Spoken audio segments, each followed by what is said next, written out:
তো ভাইয়ারা আপনারা এটিএম ছেলেটা চিনেননি? খুব একটা এটিএম ছেলে ভাই। এই দেখেন কি দেখায়, দেখেন ভাইরাল কিন্তু। এই দেখেন কিছুক্ষণ আগে এই যে এই ছেলেটা আছে না, তার নুনু দেখছে, নুনু দেখে লিছে। এই দেখেন এখন ভিডিওটা, আগে ভিডিওটা দেখেন, দেখছেন?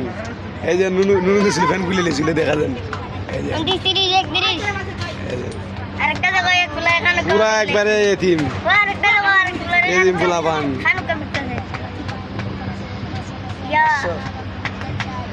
এতিম এতিম এতিম। এই ভাই, তুমি তোমার এতিম ছেলে, তোমার কি করা দেখা যায়? তুই তাও কর ভাই। ছেলেটা একবারে এতিম, কেউ নাই তার পাশে, সব পোলাপানে খেলে, ভিডিও যে করতেছে এই এক নম্বর ফোন আগে, সব পোলাপানে খেলে, সব পোলাপানে খেলে। আর এতিম ছেলেটা দেখেন কি ব্যাপার দিতেছে। আরে এতিম রয়েছে এই যে এতিম ছেলে কি দেখায়, এটা দেখ না তোরা দিবা এই বলে এতিম।